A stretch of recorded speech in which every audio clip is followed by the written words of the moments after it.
12 o'clock na ng tanghali at labas na ng mga magtatrabaho ngayon mga brother, no? Kaya mag-iingat kayo sa mga paglabas-labas nyo sa kalsada at hindi natin alam ang aksidente ngayon, no? Bigla-bigla na lang, kaya doble ingat tayo palagi mga brother sa mga pinagagawa natin. Gumilid lang tayo kung nasa mabagal tayo. At ating aabutan din ulit ng sticker.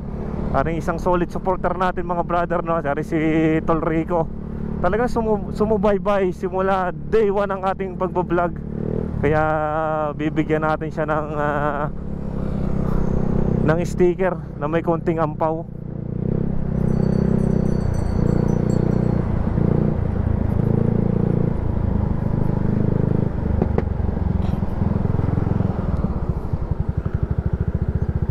Taga dito daw sa may tulay ng Santa Maria.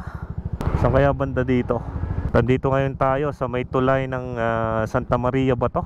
Ito ba yung tulay mismo ng Santa Maria? Antayin lang natin mga brother dito, na hindi natin alam kung saan lalabas, kung dito ba sa kabila o dito sa portion na to. Yan nga lang, hirap pagka mga tabing lawa, tabing ilog ang ating mga bahay. Prone talaga sa baha. Antayin lang natin mga brother dito, no? At palabas na daw si Tol Rico. Okay, si Tol Rico, lumabas na, oh. Poging-pogi. Tol, yan ka lang ba? Si Tol Rico, oh. Padyak tayo. Ano, papasok pa mamaya? Oo. Papahinga pa hanggang gabi na. Hanggang gabi na yon. Oo. Okay, magra-rides muna din eh. Aray, naka na sticker din eh. Aray, bibigyan kita ng ampaw ha. At pasasalamat lang yan sa konting suporta, Tol Rico. Wala, mag-iingat ka. Mag-iingat lagi sa mga rides. Baka may gusto kang batiin. Yung asawa ko. Yun, laging binabati ang kanyang asawa. Sige, Tol. Ingat. Saan kayo?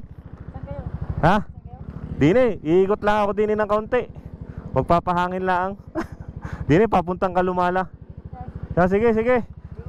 Oh, ingat. Salamat ulit. Thank you.